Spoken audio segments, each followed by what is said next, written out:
దేవుడు తన్ను ప్రేమించు వారి కొరకు ఏవేవి సిద్ధపరిచాడో అవి కనబడలేదు, వినబడలేదు, అర్థం కాలేదు.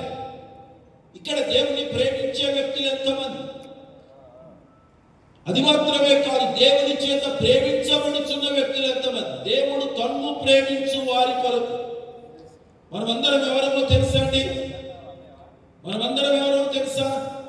దేవుని చేత ప్రేమించబడుచున్న వ్యక్తులం. నమ్మిన ప్రతి ఒక్కరు గట్టిగా చప్పట్లు కొడుతూ దేవుని స్తుతించండి. దేవుని చేత ప్రేమించబడిన వ్యక్తులం మనం. దేవుడు మనల్ని ప్రేమిస్తున్నాడు. ఆయన మన కొరకు చాలా సిద్ధపరిచేట్టు పెట్టాడు. దేవుని స్తోత్రం. అవి ఇంకా మన కంటికి కనబడలేదు, చెవికి వినబడలేదు, హృదయానికి గోచరం కాలేదు. కానీ అక్కడే ఒక అద్భుతమైనటువంటి మాట రాస్తూ అంటాడు, అయితే మనకైతే దేవుడు వాటిని తన ఆత్మ వలన బయలుపరిచి ఉన్నాడు. అయితే దేవుడు వాటిని మనకు తన ఆత్మ వలన బయలుపరిచి ఉన్నాడు. దేవుని ఆత్మ దేవుడు సిద్ధపరిచిన వాటిని బయలుపరుస్తుంది. దేవుని స్తోత్రం కలుగును గాక. హల్లెలూయా. మీకైనా నాకైనా మనందరికీ దేవుని పరిచర్యలో ఉన్నట్టు మనందరికీ దేవుని ఆత్మ చేత మనం నింపబడి, ఆత్మ శక్తి చేత ఆవరించబడి మనం ముందుకు అడుగు వేస్తున్నప్పుడు దేవుడు సిద్ధపరిచిన వాటిని బయలుపరుస్తూ ఉంటాడు. కాబట్టి ఆ దేవుడు సిద్ధపరిచిన వాటిని సమాజానికి మనం అందిస్తూ పోతూ ఉంటాం. దేవునికి స్తోత్రం. పరిశుద్ధాత్మ దేవుడు బలమైన రీతిలో తన కార్యాలను ఈ కాలంలో జరిగించాలని మనం అందరం ఆశిద్దాం. సమయం చాలా చాలా సంకుచితంగా ఉంది. అన్నిటి అంతం సమీపమైపోయింది. దేవుడు సిద్ధపరిచినది ఏదైతే ఉందో దానిని ఇంకా మనం లోకానికి అందించవలసినటువంటి అవసరత ఉంది. దేవుని ఆత్మ ద్వారా దేవుడు మనందరికీ దినాలలో చాలా విషయాలు రివ్యూ చేయాల్సిన అవసరతలు ఉన్నాయి. దేవుని స్తోత్రం. దైవజనుడు ఫిన్నీ గారు చాలా అద్భుతమైన సందేశాన్ని అందించారు. దేవుని యొక్క ఆత్మ కేవలం ఉద్రేకపరిచేది మాత్రమే కాదు, అది ఉజ్జీవపరిచేది. దేవుని స్తోత్రం.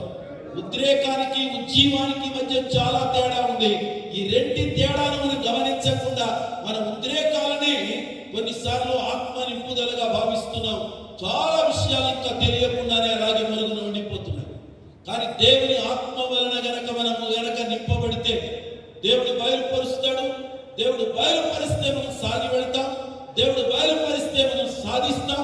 దేవుడు బయలుపరిస్తే అనేకులను లేవనెత్తుతాం. దేవుడు బయలుపరిస్తే మనము జీవితాలను త్యాగం చేస్తాం. దేవుని స్తోత్రం కలుగును గాక. దేవుడు అనేక సార్లు దైవజనుడైన అపోస్తలుడైన పౌలుకు ఎక్కడ బోధించాలో ఎక్కడ బోధించకూడదో బయలుపరిచాడు. ఎక్కడ చెప్పాలో ఎక్కడ చెప్పకూడదో బయలుపరిచాడు. అలాగే తన కొరకు ఏ ఏ శ్రమలు దాగి ఉన్నాయో బయలుపరిచాడు. అలాగే తన కొరకు ఏ విధంగా మరణము కాచుకొని ఉందో కూడా బయలుపరిచాడు. మనకు అర్థం కావాలి, మనకు సుఖాలు కావాలి. అందుకే ఎక్కడైనా శ్రమ వస్తుంటే శ్రమలను ప్రతిఘటించడానికి ఏకీభవిద్దాం అని అనుకుంటున్నాము. నో, నేను దైవజనుడిగా చెప్తున్నాను, శ్రమలను ప్రతిఘటించడానికి మనం ఎవ్వరము ఏకీభవించనక్కర్లేదు. అలా ఒకవేళ ఏకీభవిస్తుంటే అది దేవుని వాక్యానికి ఖచ్చితంగా విరుద్ధం అంటారు. శ్రమలను ప్రతిఘటించడానికి ఎవరైనా గనక ఏకీభవిస్తుంటే అది దేవుని వాక్యానికి విరుద్ధం అనేది నా అభిప్రాయం. శ్రమలను సహించడానికి ఏకీభవించాలి. శ్రమలను ఓర్చుకోవడానికి ఏకీభవించాలి. శ్రమలలో సైతము ధైర్యముగా బోధించుటకు మాకు శక్తిని ప్రభువా అని మనం ప్రార్థించాలి. శ్రమలను అపోస్తలులు ప్రతిఘటించలేదు, కానీ శ్రమలలో మోకాళ్ళు ఉన్నారు, శ్రమలలో చేతులు కలిపారు, శ్రమలలో మనస్సు కలిపారు. దేవా, మేము ధైర్యముగా బోధించినట్లు అనుగ్రహించు అంటూ దేవుని వేడుకున్నారు. దేవుని వేడుకుంటున్నప్పుడు దేవుని ఆత్మ దిగి వచ్చాడు. దేవుని స్తోత్రం. ఎంతమందికి ధైర్యం కావాలని ప్రార్థిస్తున్నామా? మనందరం ధైర్యవంతులం అనుకుంటున్నాం. మాకు ధైర్యం ఉంది, మాకు శక్తి ఉంది, మేము ఇంతమంది ఉన్నాం. ఇంతమంది కాదు, కొన్ని లక్షల మంది ఏకీభవించిన కార్యాలు జరగవు. మన శక్తితో లక్షల మంది ఏకీభవించిన కార్యాలు జరగవు. కొన్ని వేల మంది ప్రతిఘటించిన వాక్యాలు జరగవు. క్రైస్తవ సంఘంలో ఈ ప్రతిఘటన అనే ఈ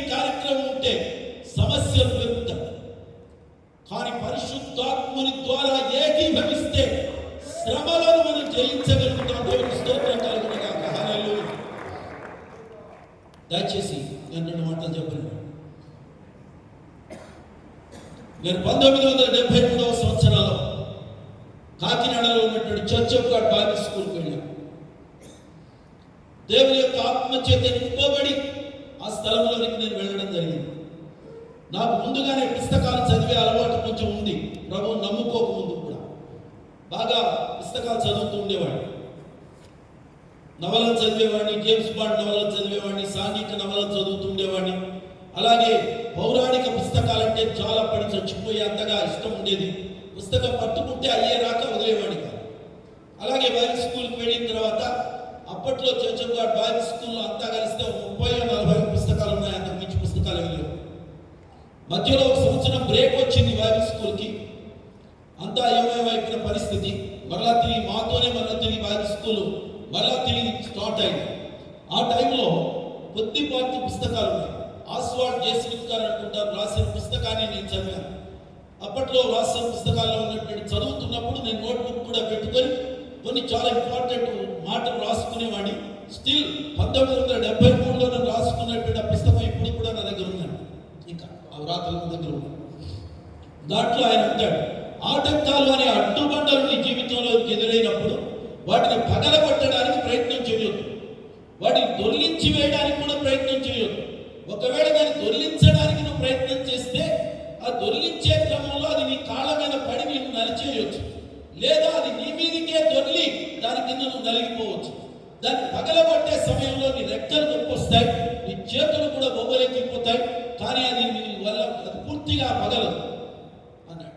ఇదేంట్రా బాబు అనుకున్నాను. కిందికి చదివాను. చాలాసార్లు ఎక్కడో ఒక మొక్క చదువుతాం, దాన్ని పట్టుకుని వేలాడతాం. కానీ ఎప్పుడు స్టడీ చేసేటప్పుడు బైబిల్ కానివ్వండి, మరొకటి కానివ్వండి, స్టడీ చేసేటప్పుడు సెంటెన్స్ టు ద కాంటెక్స్ట్ అని ఉంటుంది. ముందు చదవాలి, వెనక చదవాలి. లేకపోతే కనుక మీనింగ్ అంతా పోతుంది. అప్పుడు తప్పుడు సిద్ధాంతాలు వస్తాయి. అప్పుడు మనందరం రాద్ధాంతాలతో విరుచుకు పడతాం ఒకటి మీద ఒకటి. అలా కాకుండా జాగ్రత్తగా చదవగలిగితే చాలా బాగుంటుంది. అందుకని నేను కూడా కిందికి చదివాను. చదివితే ఆయన అన్నాడు, నువ్వు కనుక అలా చేయగలిగితే చేతులు నలిగిపోతాయి, కాళ్ళు కూడా విరిగిపోయి నీ మీదకే దొరికిపడే అవకాశం ఉంది. మరి ఏం చేయాలి? కిందికి చదివితే ఆయన అన్నాడు, వాటిని నేనే నీ కొరకు అక్కడ అడ్డు పెట్టాను.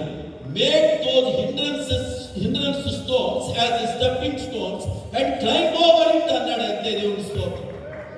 ఆ ఆటంకాలు అనే అడ్డుబండలను మెట్లుగా చేసుకొని నా దగ్గరికి ఎక్కిన వాటిని నేను ముందు పెట్టాను. ఎందుకు పగలగొడతావు?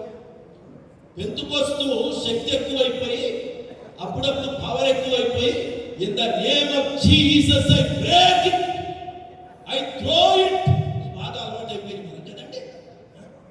ఏదో వస్తారు, ఏది పగలగొడతారు, ఏది పగిలింది మనకి, ఏది పగులుతుంది, ఏది పోతుంది మన దగ్గర నుంచి. నేను అంటున్నాను, ప్రతి ఆటంకము మనకు ఒక మెట్టు. దేవునికి స్తోత్రం కలుగునుగాక. హల్లెలూయా. ప్రతి అవరోధము మనకు ఒక మెట్టు, ప్రతి శ్రమ మనకు ఒక మెట్టు, ప్రతి కష్టం మనకు ఒక మెట్టు, ప్రతి నింద మనకు ఒక మెట్టు, ప్రతి విధమైనటువంటి ఇబ్బందులు కూడా మనకు మెట్టు. అంత మాత్రమే కాదు, దేవుని యొక్క సంఘములో ఉన్నటువంటి దేవుని పిల్లలమైన మనం యేసు క్రీస్తు కొరకు ఒకవేళ చావవలసి వస్తే మనం కాచే ప్రతి రక్తము బొట్టు మనకు ఒక మెట్టు. దేవునికి స్తోత్రం కలుగునుగాక. హల్లెలూయా. అక్కడికి వెళ్ళాలి మనం.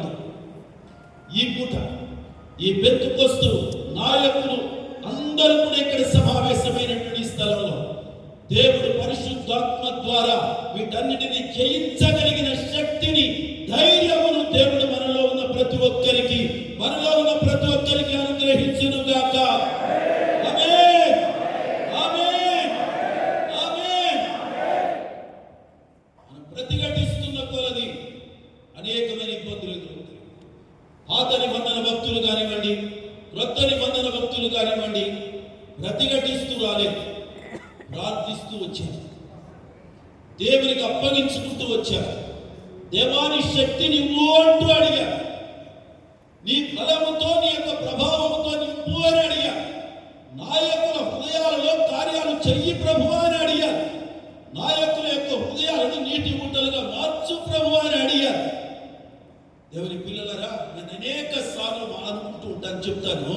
అదేమిటయ్యా అంటే, నాకు ఇశ్రాయేలు రాజుల కంటే ఇశ్రాయేలు రాజుల కంటే, యూదా రాజుల్లో ఉన్న అనేక రాజుల కంటే అన్య రాజులు నాకు చాలా ఇష్టం సార్. మీరేమన్నా అనుకోండి, నాకు చాలా ఇష్టం. బబులోను రాజు నాకు చాలా ఇష్టం.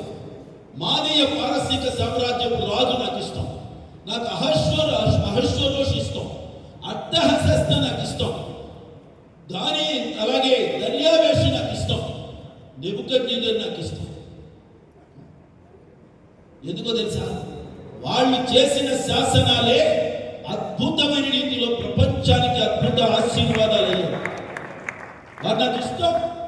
వాళ్ళు ఇచ్చిన స్టేట్మెంట్స్ దేవుని గురించి మరెవ్వరు ఇవ్వలేదు సార్, మరెవ్వరు ఇవ్వలేదు. ఈ విధముగా రక్షించుటకు సమర్థుడైన దేవుడు తప్ప మరెవ్వడు లేడు అనే శాసనాన్ని ఒక అన్యుడు బబులోను రాజు చేశాడు. ఆయన రాజ్యము తరతరములుండును అని చెప్పింది దర్యావేషు. అలాగే ఆయన రాజ్యాన్ని, ఆయన మందిరాన్ని కట్టడానికి ఆకాశమందున్న దేవుడు నాకు ఆజ్ఞాపించాడు, కాబట్టి మందిరాన్ని కట్టండి అని ఆజ్ఞాపించింది కోరెషు. ఆ మందిరము ఆగిపోతే మధ్యలో మరలా తిరిగి నెహెమ్యా, ఎజ్రాల ప్రభావంతో ముందుకు సాగిపోతున్న సమయంలో ఆ మందిరానికి ఏమేం కావాలో అన్నీ కూడా ఇవ్వండి, ఏది కూడా పొదువ చేయొద్దు అని శాసనాన్ని తయారు చేసింది అర్థహశస్త. ఎక్కడి నుంచి వచ్చాయి? ఎక్కడి నుంచి వచ్చాయి అని ప్రతిఘటిస్తే వచ్చాయా? దేవుని శక్తితో నింపబడితే వచ్చాయి. వాళ్ళ హృదయాలలో కార్యం జరగడానికి అక్కడ ఉన్నటువంటి దైవ జనులు అద్భుతమైన రీతిలో ప్రార్థించారు. ప్రార్థనలు కూడా మామూలుగా చేయాల, హృదయాలు చింపుకొని ప్రార్థన చేశారు. ప్రభువా మాకు సిక్కే తగి ఉన్నది అని ఒప్పుకొని ప్రార్థన చేశారు. మేము అపరాధులమయ్యాము అని ఒప్పుకొని ప్రార్థన చేశారు. దీనికి మేము తగిన వాళ్ళమే ప్రభువా, ఈ నిందలకు మేము తగిన వాళ్ళమే, ఈ ప్రతిఘటనలకు మేము తగిన వాళ్ళమే, ఈ ప్రతికూలతలకు మేము తగిన వాళ్ళమే, ఆ యొక్క శత్రు రాజులు వచ్చి మమ్మల్ని కొడుతుంటే ఆ దెబ్బలకు మేము తగిన వాళ్ళమే. ఎందుకంటే మేము తప్పు చేశాం, మేము పొరపాటు చేశాం, మా పితరులు పొరపాటు చేశాం, మేము తగిన వాళ్ళం, దయచేసి మమ్మల్ని క్షమించు. ఆ ప్రార్థనలు ఎంతో అద్భుతమైన ప్రార్థనలు. ఎప్పుడైనా మమ్మల్ని క్షమించు ప్రభు అని ప్రార్థన చేస్తున్నామా? మేము తగిన వాళ్ళమే అని ప్రార్థన చేసామా? ఉదయాన్ని ఎప్పుడైనా చింపుకొని అందరం కలిసి రోధించామా? ఏ రోజునైనా దేవుని పాదాలు పట్టుకొని ప్రభువా ఇంత దయనీయమైన పరిస్థితులకు కారణం మేమే ప్రభు అని ప్రార్థన చేసామా? ప్రభుత్వాలు దిగిపోవాలి, మాకు అనుకూలమైన ప్రభుత్వాలు రావాలి అని ప్రార్థన చేశాం. మాకు రాజులు కావాలి అని వాళ్ళు ప్రార్థన చేసినట్లుగానే సమూయేలు లాంటి అనేక మంది న్యాయాధిపతులు పరిపాలన చేస్తుంటే వాళ్ళని ప్రక్కన పెట్టి వేసి ఒక రాజు కావాలి అని ప్రార్థన చేస్తే రాజు ఇచ్చాడు. మీరు ఎవరికి కావాలంటే వాళ్ళు ఇస్తారు, కానీ ఉజ్జీవాన్ని మాత్రం దొరకదు, ఉజ్జీవం మాత్రం రాదు. మీరు ఏ రాజు కావాలంటే రాజు వస్తాడు. బైబిల్ పట్టుకునే రాజు కావాలా? బైబిల్ పట్టుకునే రాజు వస్తాడు. బైబిల్ పట్టుకొని ఏం చేస్తాడో తెలియదు మనకు.